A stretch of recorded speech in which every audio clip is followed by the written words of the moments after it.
Good morning. Good morning to you too. Hello, welcome to today's hearing for Kenya in the Park. My name is Councillor Kim Nagpal and I shall be chairing the meeting. My colleagues Councillor Praveen Anand, Councillor John Ball and I comprise of today's subcommittee. Hatoun Zeb is the legal advisor to the subcommittee. Zaina Ahmed is the Democratic Services Officer who is the clerk to the subcommittee and who will be minuting the meeting. Before we begin, can I just ask everyone to switch their cameras on, please, and keep them on for the duration of the meeting?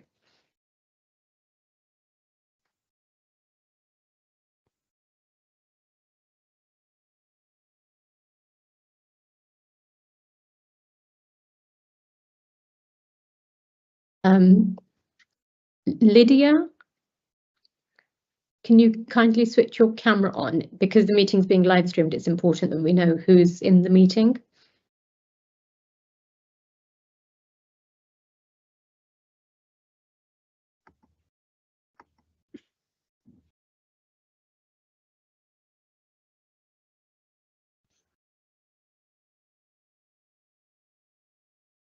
Okay. Can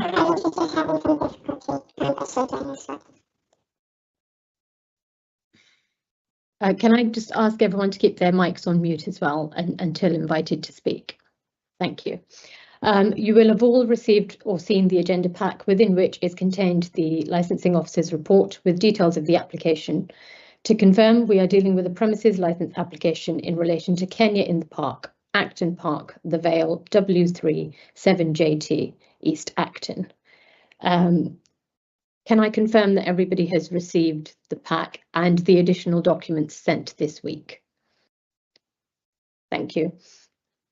We note that the following representations objecting to the application have been received. These are 5 residents' representations. The subcommittee have read all objective submissions in the agenda and will take them into consideration when making their decision. In accordance with procedure, I shall invite the applicant to present the application, answer any questions and call any witnesses. Invite those who have made representations to make their representations, answer any questions and call any witnesses. At the conclusion of the hearing, the subcommittee, accompanied by the legal advisor and the Committee Democratic Services Officer, will retire to consider its decision. The decision will be given at the end of the meeting and confirmed in writing forthwith. If the panel cannot reach a decision today, you will be notified in writing within 5 working days of the panel's decision. Thank you. Before we begin, can I ask everybody in attendance today to just introduce themselves? I will start with the applicant and any of their representatives, followed by any objectors that are in the meeting today. So over to you, Mr. Semper. Good morning. Hi, I'm Nick Semper from the licensing guys. I'm a licensing consultant as an agent for the applicant. We have Ruth with us. She's the project manager for the event, and we did have Lydia, whose name is on the application, albeit in a community interest company, but I think she's zipped out for a minute. She's probably having some technical difficulties, but hopefully she'll be rejoining us later. Thank you.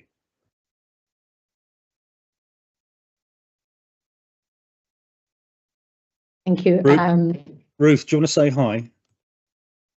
Yes, good morning. Hello, sorry, I thought you'd summarised it. So my name is Ruth, as Nick has already alluded to. I'm helping the Kenya in the Park CIC group to put this event on. Sorry, I'm just going to interrupt you, Ruth. I'm sorry, we can't hear you. It sounds very muffled. Is that just for you?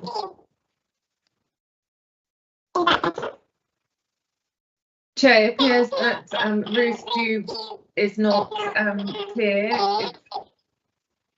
So she may want to log out and come back in.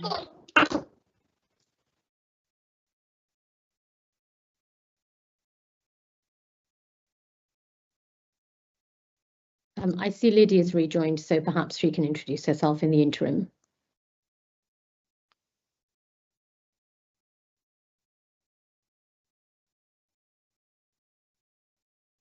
Hello, good morning. Can you hear me okay now? Yeah. Oh, Yeah. apologies about that. Great. Good morning. I was just saying my name is Ruth Dube, and I've been working with the Kenya in the Park CIC to put the Kenyan and Friends in the Park Festival together. With me, I'm also joined with Tom, who's been helping us with the production of the event. So just making sure we have the correct safeguards in place as well. Thank you. Tom, would you like to introduce yourself, please?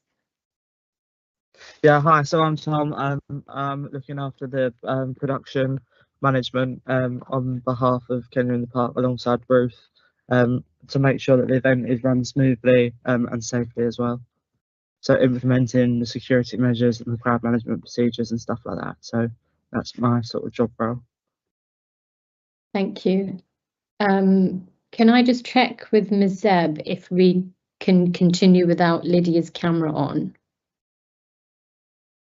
Yes, Chair, I think it's a matter for you. Mr. Semper, who represents the applicant, has confirmed who Lydia is on behalf of the applicant.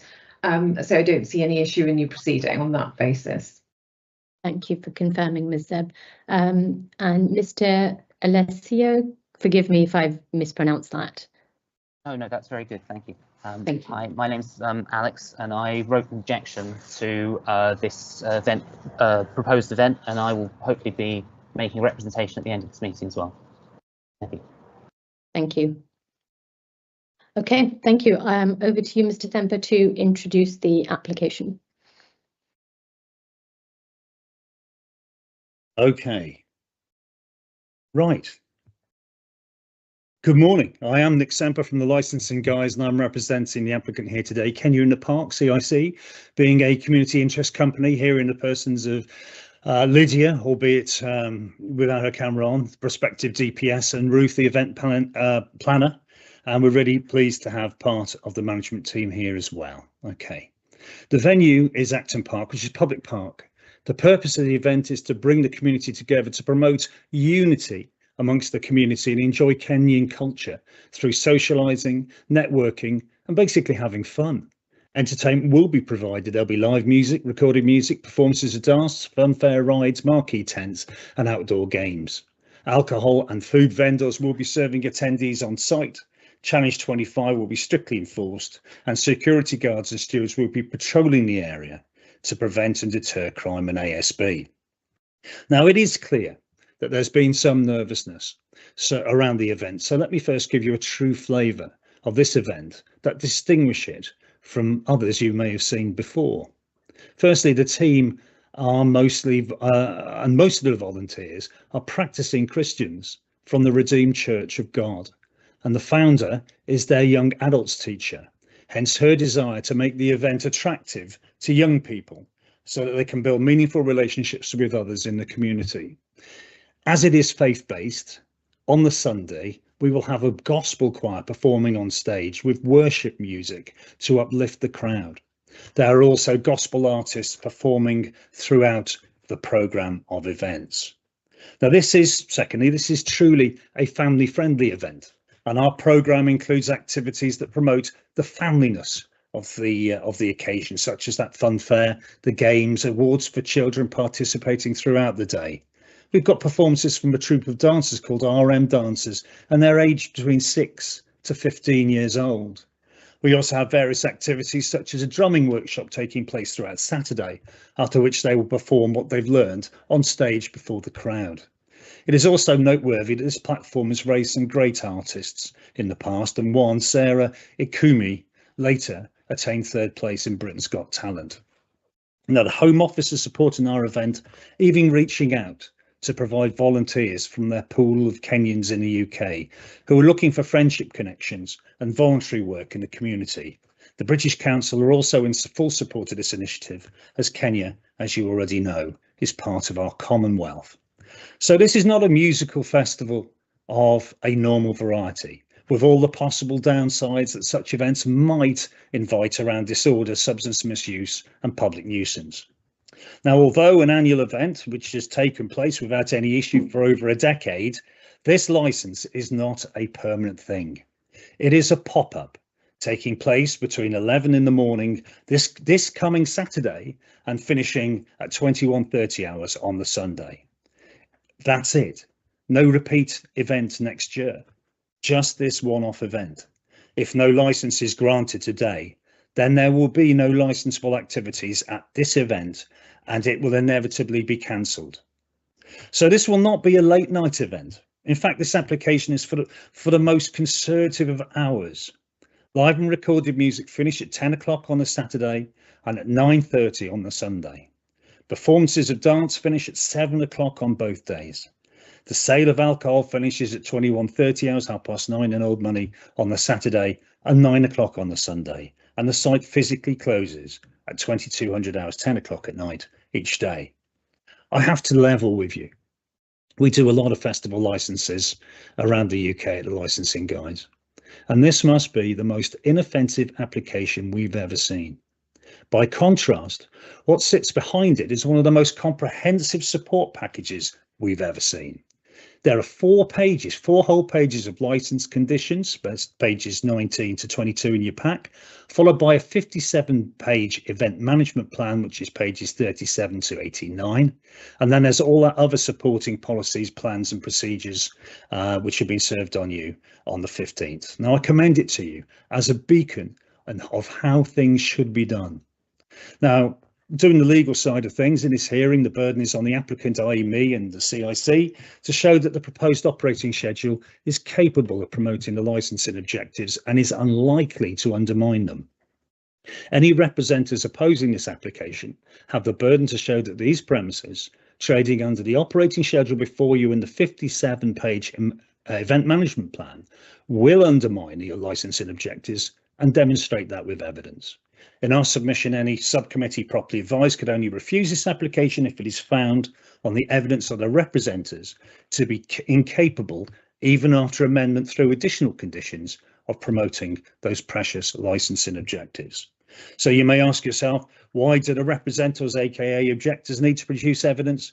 Well, the answer is found in para 9.43 of the section 182 guidance, where it clearly states, and I quote it, the authorities, i.e. your determination, should be evidence-based, justified as being appropriate for the promotion of the licensing objectives and proportionate to what it is intended to achieve. Significantly, there is no identified history of nuisance or any other form of problem involving these premises or any other premises or event operated by this applicant before you. That is an undeniable and self-evident fact. You'll also note that not one of the responsible authorities, your licensing experts in Ealing, object to this application. Lord knows, your licensing experts are not backward in coming forward when they fear something is slightly amiss or in need of amendment. I've not forgotten the resistance they raised to the event in Blondin Park back in August last year, where a previous licensing subcommittee was pleased to issue the premises licence after those issues were aired. Therefore, as a panel, you cannot be insensitive to the fact that the principal authorities who lead on these specific licensing objectives raised in other reps before you from the public have absolutely zero concerns regarding this application. We are left then with the objections from 5 public representatives referred to in the officer's report at pages 97 to 104. These no doubt come from good people, but they are worthy of our attention and explanation. Now, Mr. Foster Barham is a neighbour who lives 150 metres from the park.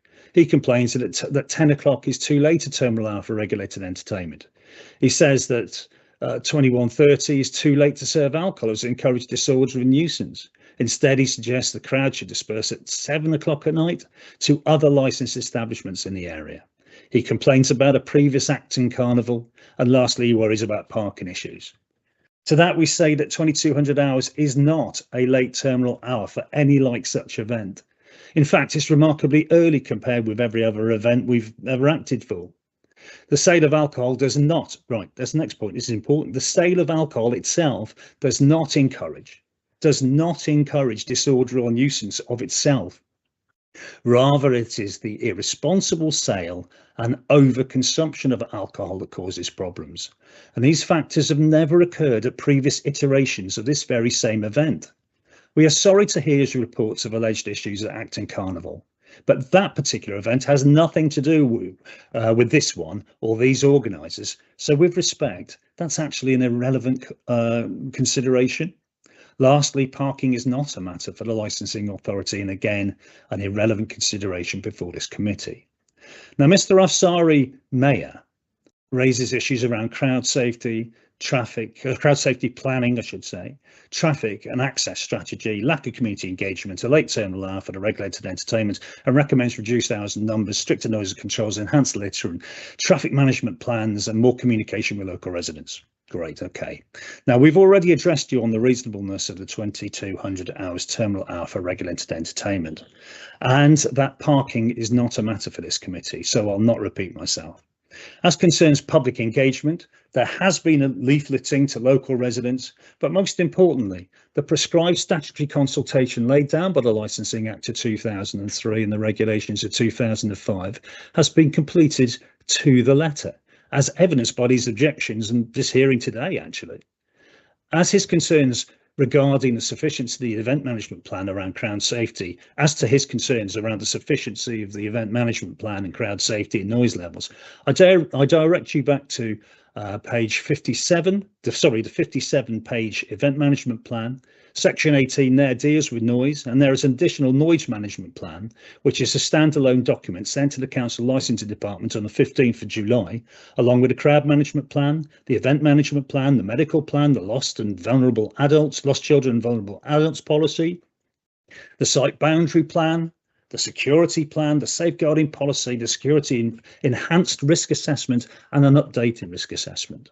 So I'm hoping that that wealth of planning will go a long way to reassure that particular objector. Okay, Ms. Hauser also believes, the next objector is Ms. Hauser, and she also believes that 2200 hours terminal hour is too late. She too worries about littering and parking and complains that the council's website isn't working too. Okay, well, look, I've dealt with the lateness of the terminal hour and parking concerns already. Littering is actually dealt, I've turned you to section 16 of the event management plan, and it details the 15 separate 1,100 litre Euro bins. It explains the normal bins located around the site and how they're going to be emptied by volunteers along with a programme of regularised litter picking sweeps, and the skips that are provided for individual traders and stall holders. I can't help with the council's website. Ms. Sandra Brown is the next one. She's kept her submission to the point and complains that she's not felt safe in that park since she put in a skate park. Okay, consequently, she objects to the use of the park for this event. Now, I can't help much with that either, other than to say that the uses that the park is put to and the provision of a skate park for the enjoyment of local youngsters is something for the council itself, and she should take up these concerns with a local councillor.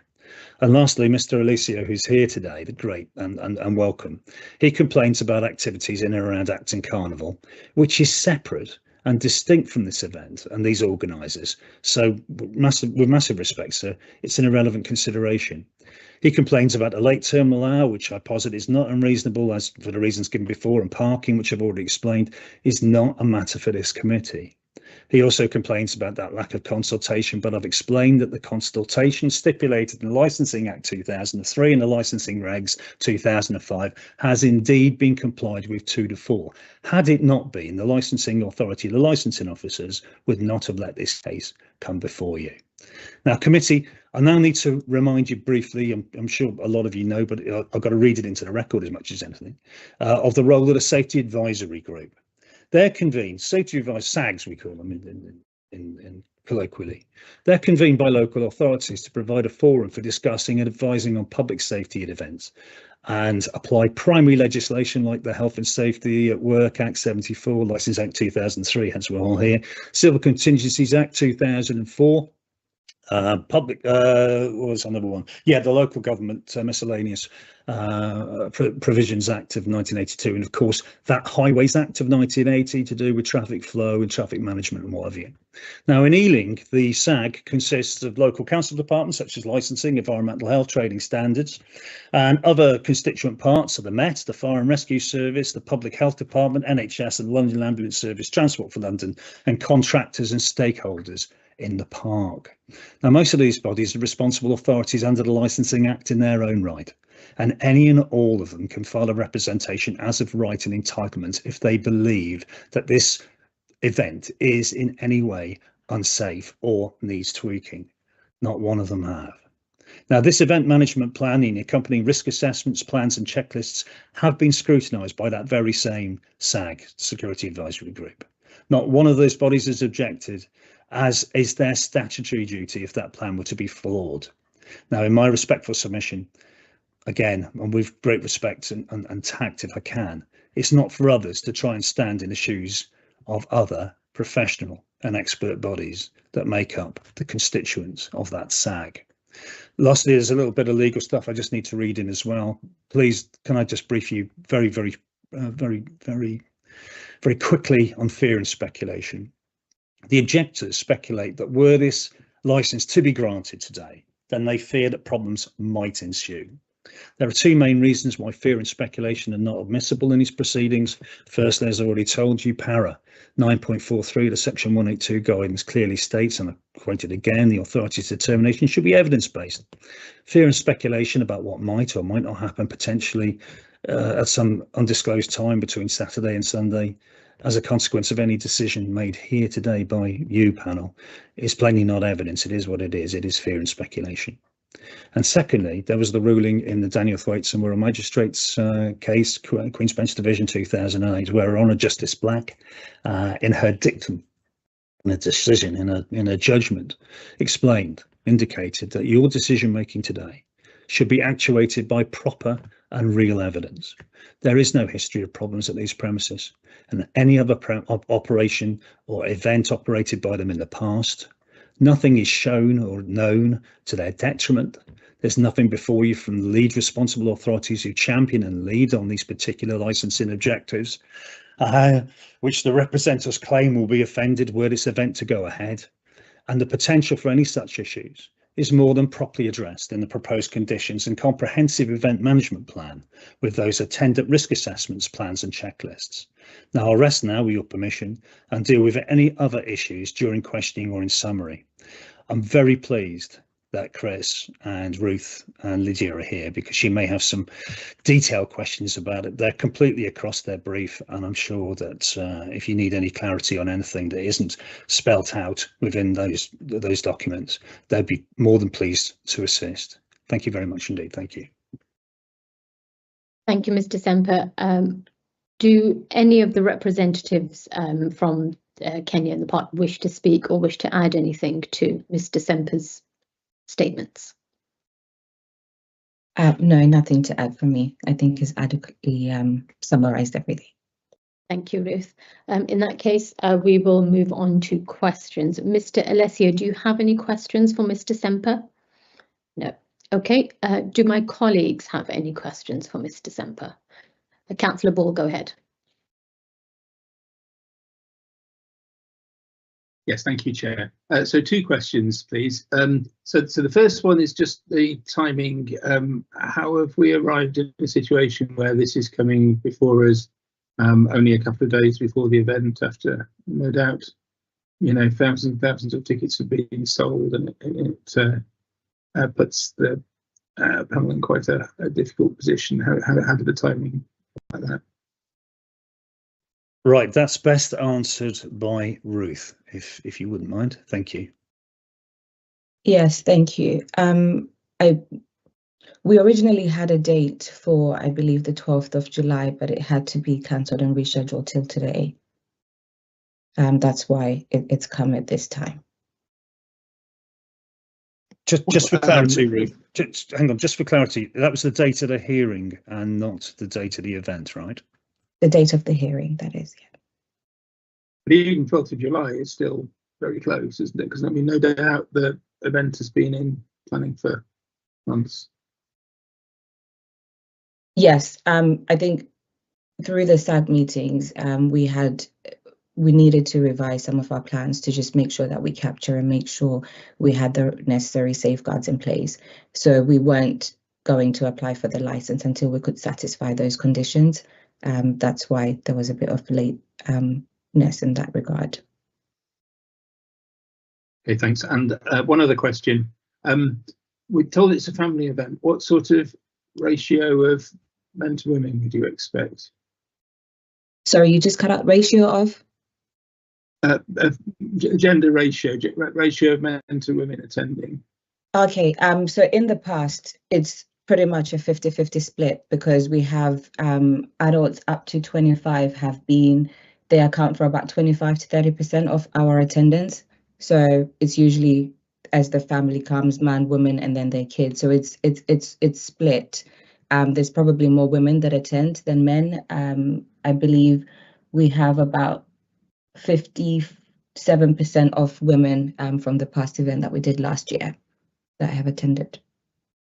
Right. Well, so that does bring an issue here because the toilet plan that's in the document before us, the numbers in that with the ratio of toilets required for women and for men, it's one toilet per 60 females, one toilet per 320 males. So on that basis, the toilets you're providing aren't nearly enough because they'd only work if the ratio is about 3 men to 1 woman. So I think we would need to require additional toilet provision because I know it's not just a theoretical thing. I know from other events that have happened in the borough when the toilet provision hasn't been sufficient, you've ended up with public urination and so on outside the venue.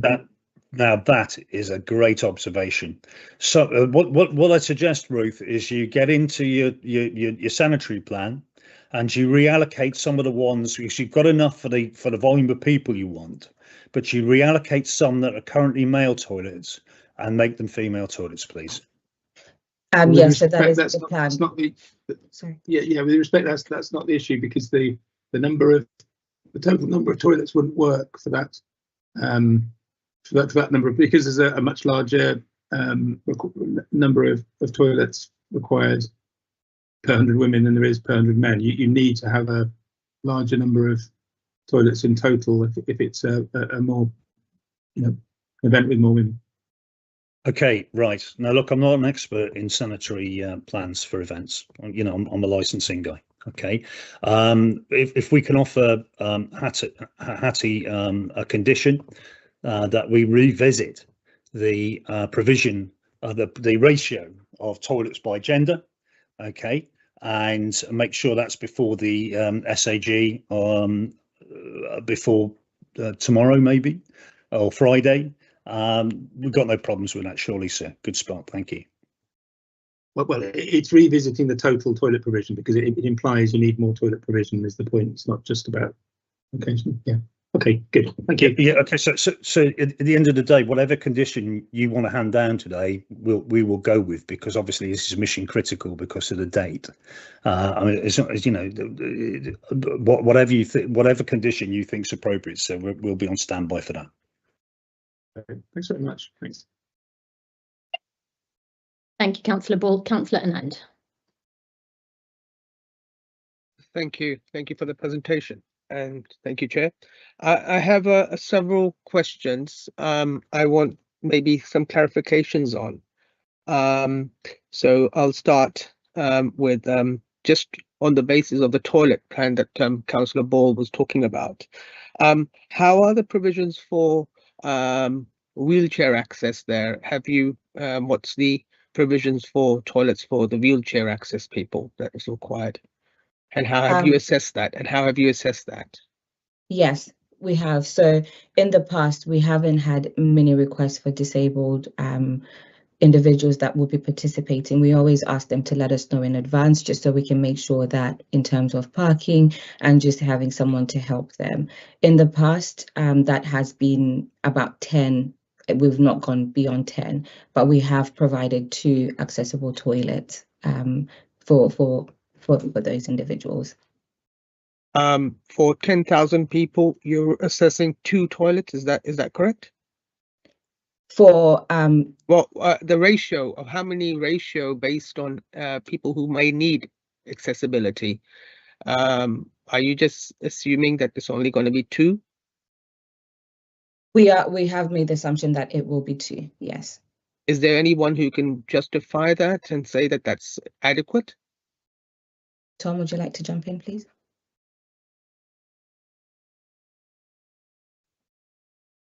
Sorry, as in justify why we've gone for 2 accessible toilets.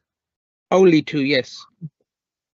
So as Ruth said, that we sort of go out to, we sort of speak to the people that are attending the event, and basically ask them if they have any accessible needs. And we've only had sort of 5 to 6 people that have come back to say that they've got accessible needs, and that will 2 accessible toilets is enough for those people. Okay, I'll leave that for a later discussion. I'm still concerned about that.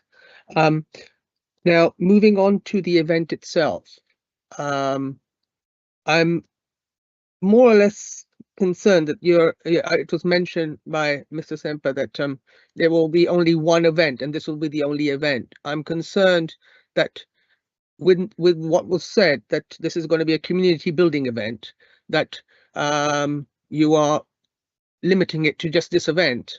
Are there reasons for that? Because I would assume that if you wanted to carry on, there would be more provisions of safety and other measures. So you're saying this will be the only event. I just need to know why this will be the only event and you're not considering another event. So we have already been in the borough for the last 3 years. This is our 3rd year in the borough. So this is a one-time annual event that we do. That is what he was speaking to, that it's a singular event. Our intention is to continue with Ealing, as we have for the past 3 years since we started working with the Ealing borough. Thank you. That's what I was just, so it would be recurring. I just wanted that clarification. Oh, yes. Where in the past have you done the events, please? We've done it at Pitts Hanger Park. That was the first one that we did. And then last year we did it at Ealing Common. Our intention for this year was to continue with Ealing Common, because again, we went in, we put the right safeguards, no complaints, we left the park clean, and everything went well. But when we were speaking with the events team throughout the consultation, that park was going to be out of use. And so hence they suggested this new park, Acton Park. So this is why we're here. Okay, so you did it at the Ealing Common itself, or Gunnersbury? Yes, Ealing Common. Okay, and were there any were there any complaints from there at that time? No, we didn't have any complaints. We had the police that came, no concerns at all. Okay, both councillors of Ealing Common are sitting here, so we haven't heard anything on that point anyway. Thank you for that. I got a few more correct me clarifications, if Chair, if I perhaps may. there was something, but to my knowledge, there weren't any complaints. To be completely honest, we did share the hotline for anyone who may feel that they need to complain about anything. We had one person call and say the music was too loud. We turned it down because, we are normal, genuine people. We do respect communities and want to be proactive in that regard. That's why we always share a number that please call us, and we can rectify it pretty much as we go. Leading on that, just on that point, what you just mentioned, it brings me to another question. So I've changed the questions around. So during the event, sometimes there's how will you be monitoring the noise levels? So we've been speaking to one of the colleagues in Ealing, Matthias, who's also made suggestions about how we can do that. So we have different timings in different areas that will monitor the sound, and it will be noted down. We won't accelerate the standard 75 dBs as well on that. So we've worked together to identify locations in which we need to monitor. So it will be monitored every 2 to 3 hours. We'll have somebody that will go and actually test the sound and make a note of it as well for any records. How will you mitigate the wind effects? Because the noise will emanate out towards different parts to the residents. How will you mitigate the wind effect? Tom, would you please like to jump onto that? It's more technical. It's so like Ruth said, we're going to be monitoring every sort of couple of hours, and if it is quite windy, then we'll sort of monitor more closely. So if it was like a really windy day, we'll sort of monitor every hour rather than every 2 to 3 hours, just to make sure that we're sort of following that 75 dB and 15-minute race, sort of like the 15 minutes sort of stuff as well. So we're gonna sort of look and do that. If it is really like a really windy day, we'll look to do that every hour. Great, good. May I just get some more clarifications on a few points, please? If there, can I just understand something about your emergency plan? So if there was an emergency, could you please elaborate on how you would deal with this situation and how you would egress 10,000 people safely out of the park?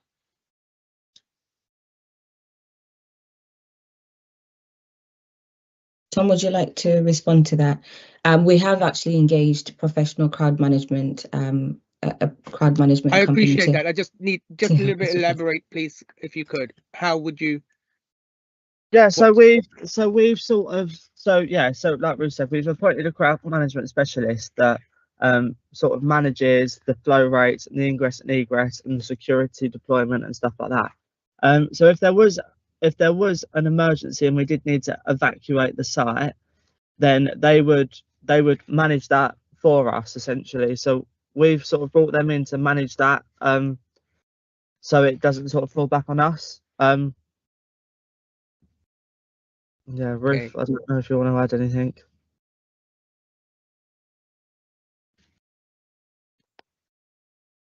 You're on mute. Sorry, I'm on mute.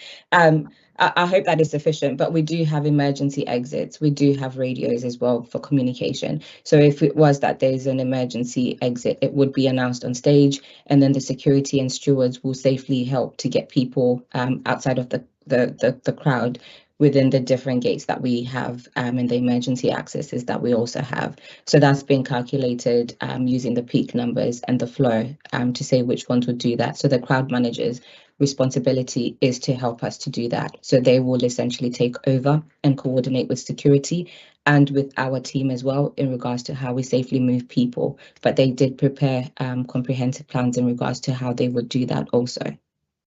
Okay, just sidestepping on that particular point on.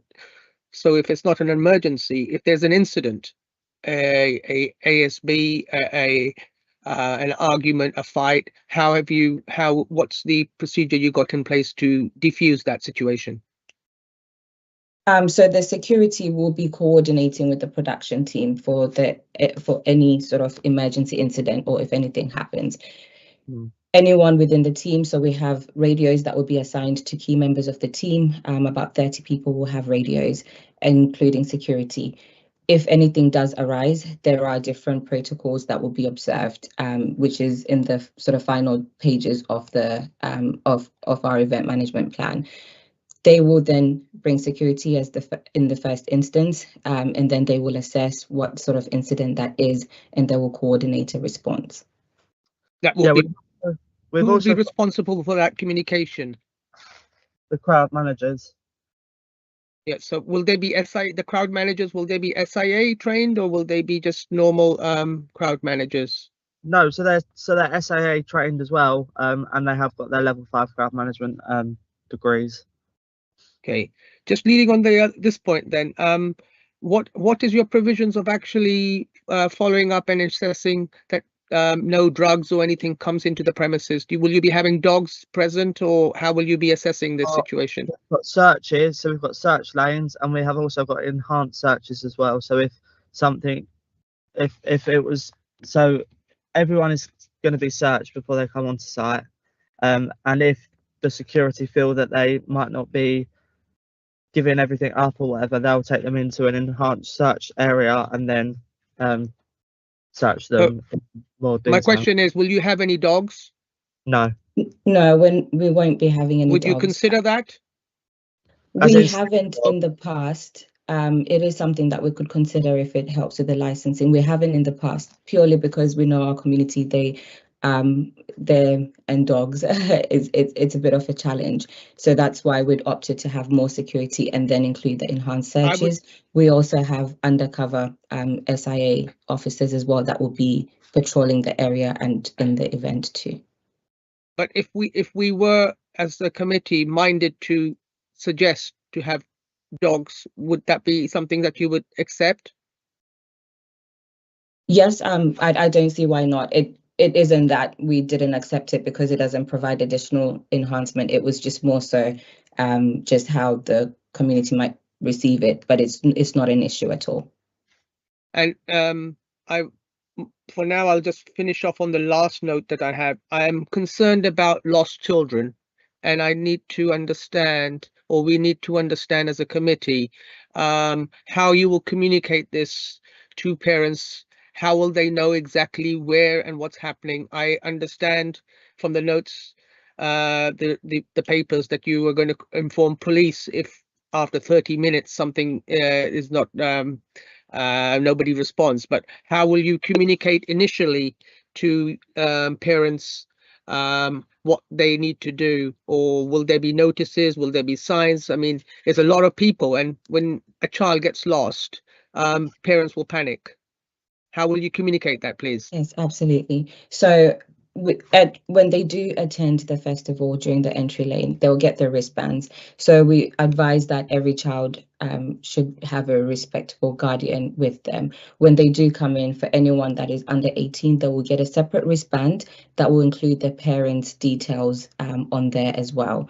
So we also have a lost child information point, and there will be signs in the park as to where people need to be. So the banner is quite obvious, and it's at a location close to the entrance that anyone will be able to see it.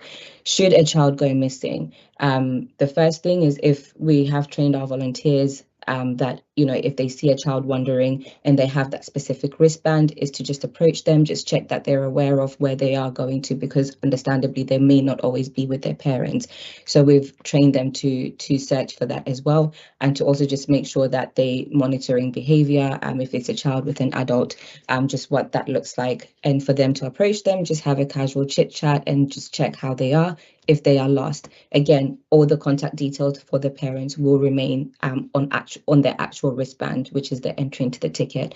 If a child has been lost, we will also be making PA announcements on the stage as well, that, you know, approach any of the volunteers, they will be clearly in the high Vs. And if a child is lost, that will be communicated on the radio and with security, and we'll coordinate a response. We'll also put out a PA announcement on the stage, and then guide them to the lost child point as well. So those are some of the measures that we are taking to just make sure that the kids are safe, mainly noting that they will need to have their wristband with the parents' contact details, which the parent completes on entry. That's really good. I've sat on some committees where they've said that that's practically not possible to put the details down. So that's actually quite reassuring. Thank you. These were just some clarifications I required. Thank you very much. I'm done now, Chair. Thank you. Thank you, Councillor Anand. Thank you for answering. I only have a couple of questions. They shouldn't take long. So my first question is about the end time of the event. Have you allowed sufficient time to clear up adequately within the park before the park closes? Do you have an extension to keeping the park open in order to allow for that? Yes, sorry, you would think technology after 5 years would have mastered it. Apologies. Yes, we do have those provisions. So during the day, we do have a team of volunteers and cleaners that will actively be litter picking throughout the day. Our license is from tomorrow, if it is granted, until Monday. So after the park finishes, our provision is around 9 to 10. It's sort of just the wind down to start getting people out of the premises as well, because our aim is by 10 o'clock.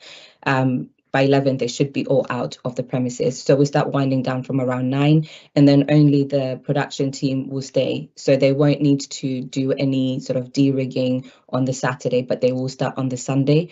And we're sort of said to them that by 11, they should be complete, just in case there are any noise elements to de-rigging. And then on the Monday, all the production should be off-site.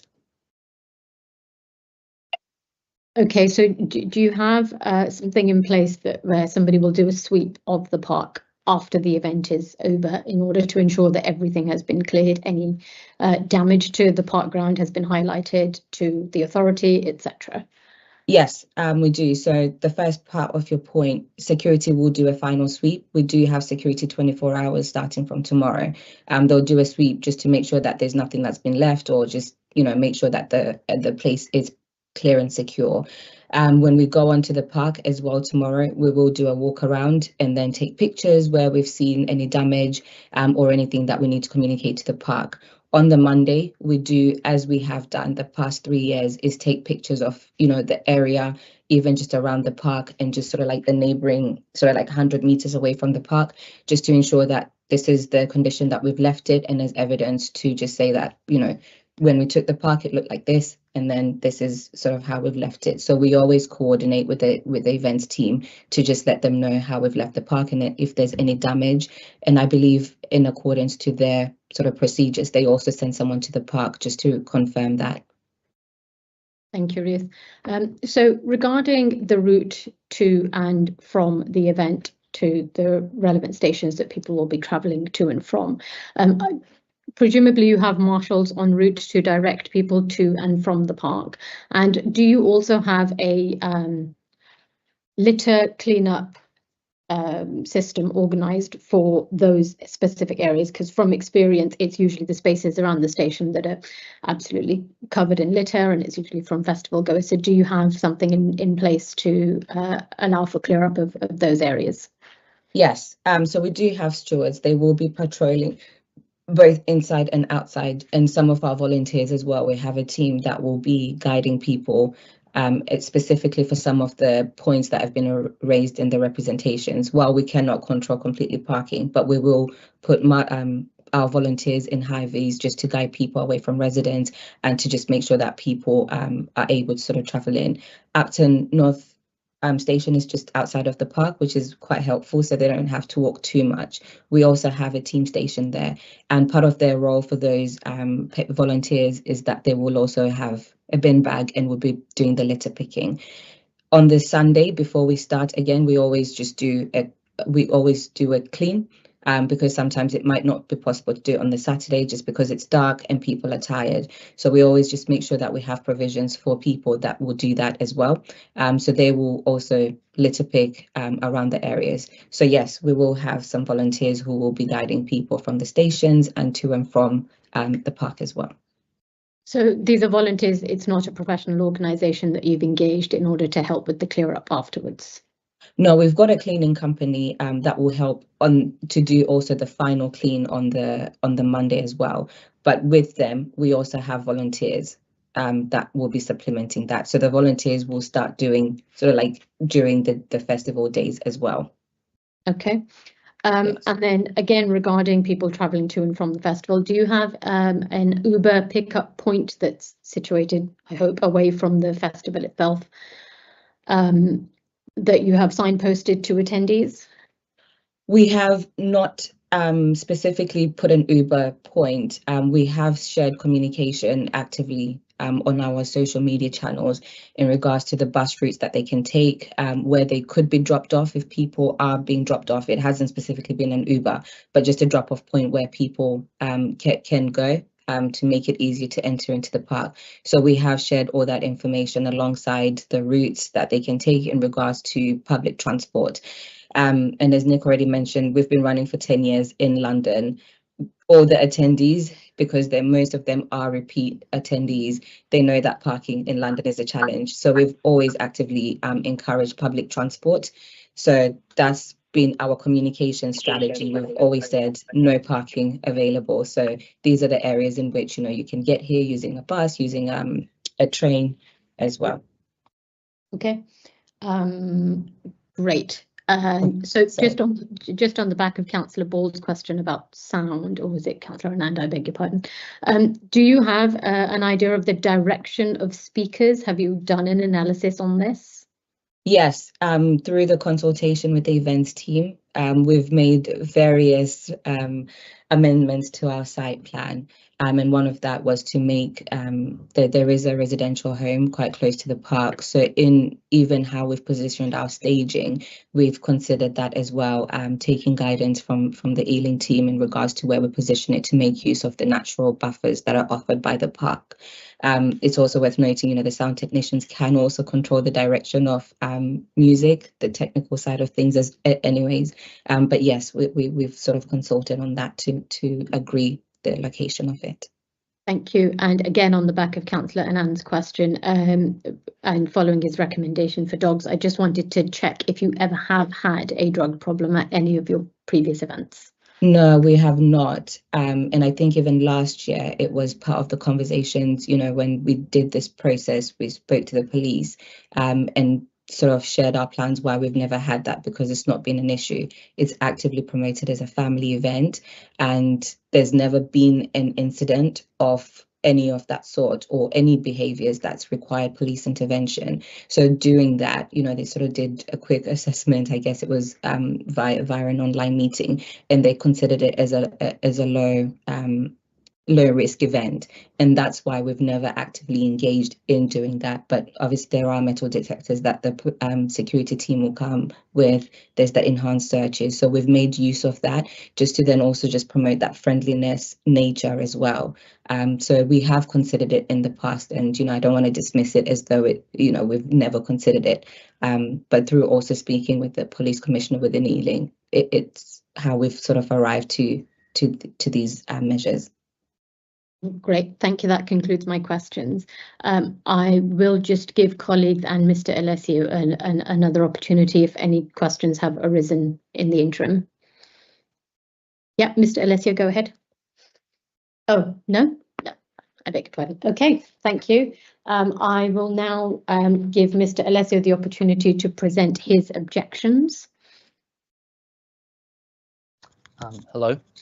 Thank you for hearing me. It's very gratifying to hear perceptive questions from the councillors. I'd like to thank them for their work.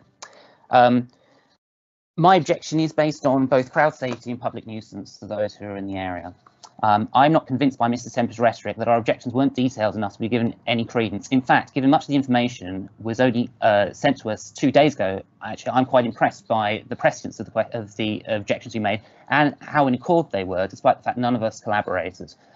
Neither am I convinced by his assertion that previous events should not be part of the considerations. Okay, yes, although by different organisers, this event seems to be substantially similar in style and scale to the Acton Carnival previously in 2024 and will prevent similar challenges to local residents. Namely, it's in the same part of the park and has 2 stages.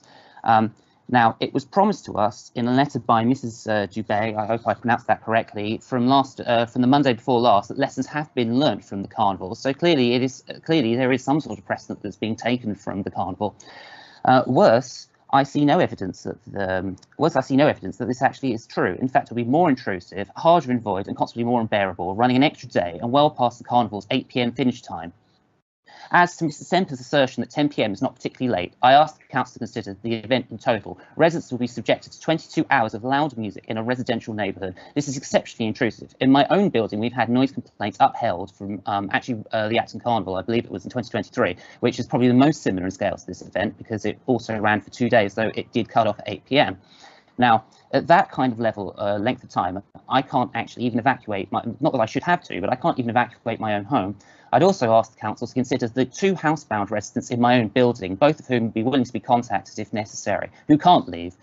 Now, that no events were upheld from their previous event in Ealing Common does surprise me, considering the difference in venues. It is larger, there is more ambient noise from the North Circular Road, which we don't have here, and it can be placed further away from residents in the middle of the park and towards the Uxbridge Road. I've been to previous events, including the Thai Festival last year. As you can see from the plans, the second stage is cheek by jowl with the East Churchfield Road, and I am highly concerned that the angle of noise will mean that we're actually in the firing line. Now, as to 10 PM, the 10 PM finishing time, I see no reasonable prospect the public nuisance will have abated even by 10 PM. In fact, Mr. Bay has just said she wants the park to be maximally evacuated by 11 PM, which is an hour past its own closing time.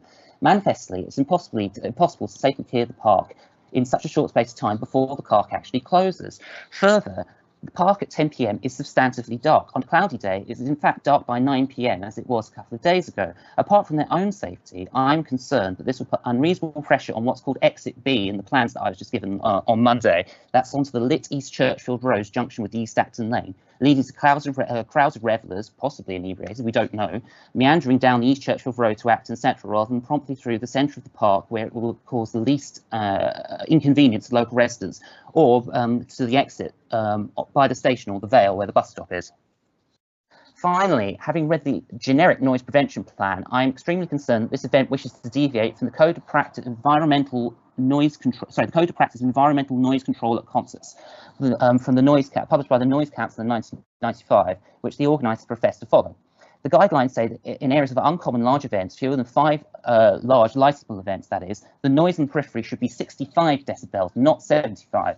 Now, not to become too technical, but I remind you, this is not an insignificant difference because it's a base 10 logarithmic scale. The event would actually have to be on the periphery 10 times quieter.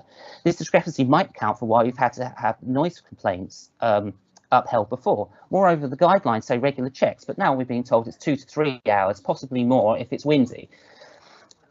In conclusion, I ask you to find this event unsuitable for its venue. A similar event was an egregious and distressing burden on local residents, evinced by the noise complaints made and upheld, and this proposes to be worse. Promises that this event has learned from experience, these experiences, are not evinced by the evidence I've demonstrated. Further, and just to add a supplementary question point, I haven't received the mail shot from that apparently gives contact information, and neither of my neighbours when I last checked with them last night, and we haven't received the post yet. But if it's a flyer operation, I don't know where you're flyering, but it's not the correct locations. As to whether this licence being granted allows this event to go forward or not, I would respectfully suggest that if that was such a concern, that the licence should have been submitted earlier. Again, at the very least, if this event must proceed in Acton Park, then the end time should be set at something like 8 PM, which apparently won't cause so much, won't inconvenience the event holders too much, because apparently they want to quieten down by 9 PM, so they're still asking for a licence for amplified music, in line with other noisy events that we've had before, and follow the proper Noise Council Code of Conduct. If the organiser really wants to make meaningful connection with the community, I'd ask first that they start with local residents. Thank you. I take questions if that's necessary. Thank you, Mr. Alessio. Does anybody have any questions for Mr. Alessio? No, thank you. Okay, so in line with procedure, Mr. Alessio, it actually is your opportunity to make any summary statements that you wish to make at this point. Well, I'll keep this brief because actually I have to go to jury service this afternoon. Fundamentally, I think actually I summed up in my own statement fairly successfully what I believe.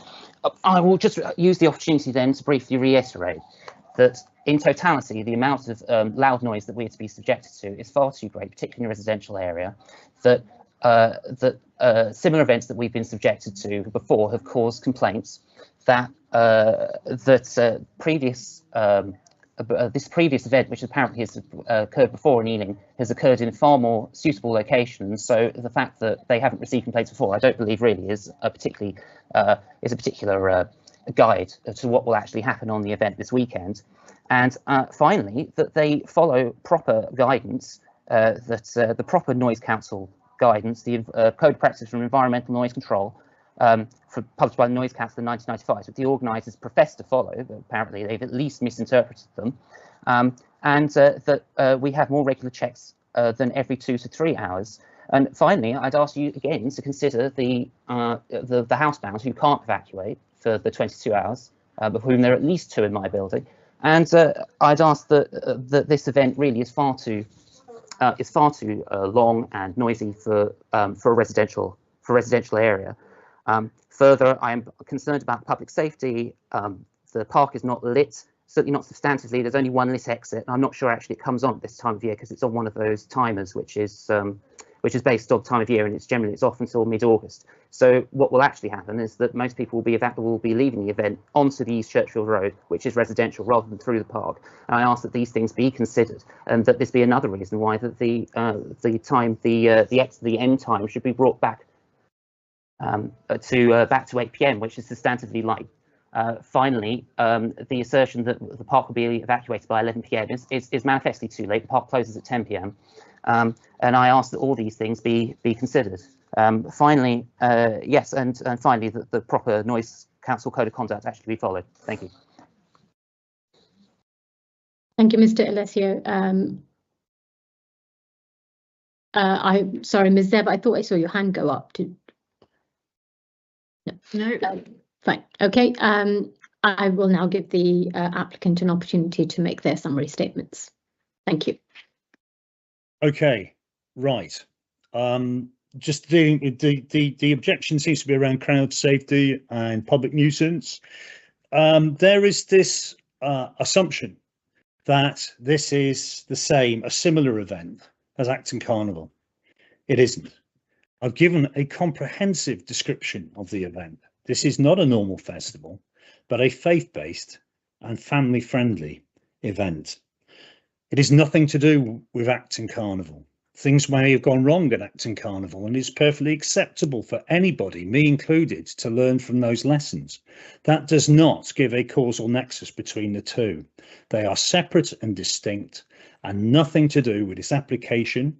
Acton Carnival has nothing to do with its application, this applicant, or this event.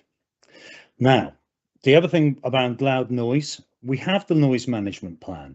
It's been examined and amended, signed off, if you know what I mean, in accordance with the directions of the Safety Advisory Group, and the events team, who are the champions of the noise code of conduct of this council. And they do not find that what is in front of them and in front of you offends them so much as to raise any objection. To that end, I'd remind you that there have been no objections from any constituents of that Safety Advisory Group or any responsible authority. Okay, so look, just to wrap it up, to paraphrase para 9.43 of those Section 182 guidance, it's just handed down by the Secretary of State. Okay, it's part of the Licensing Act, Section 182.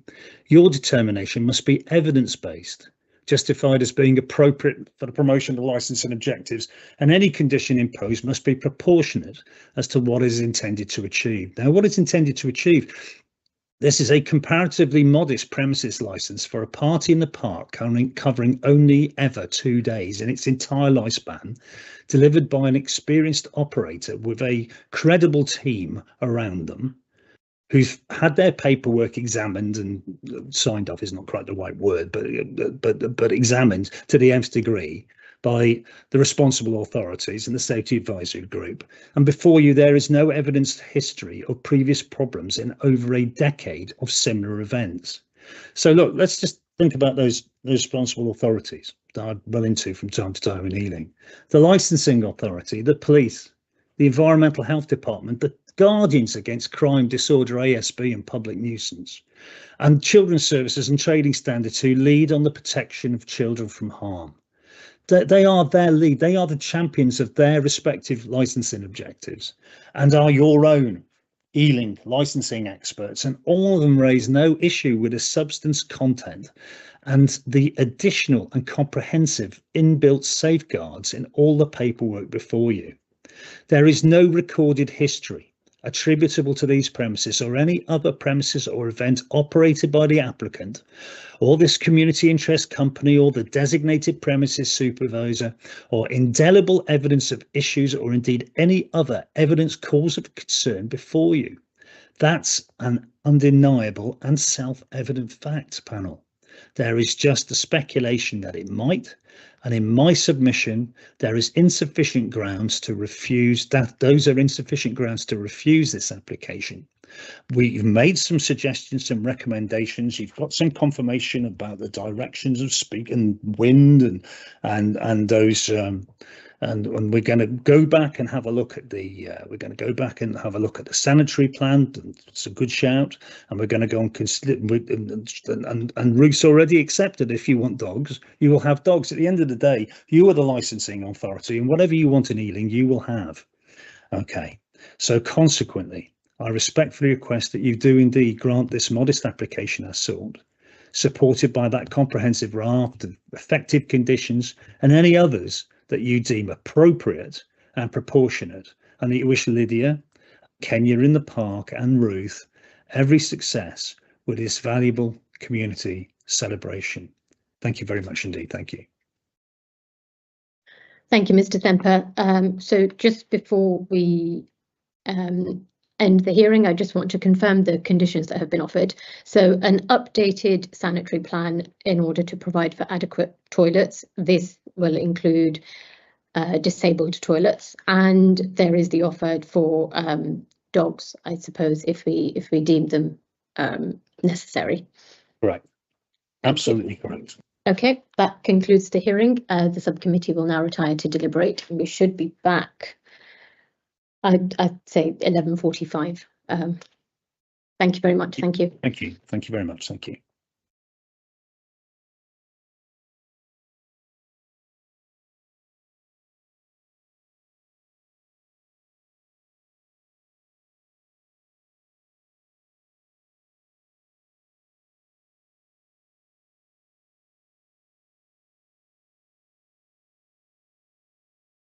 Sorry, do we drop off and then come back?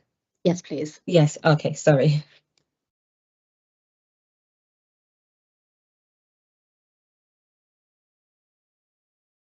Can we ensure the live stream is switched off, please, Zaina?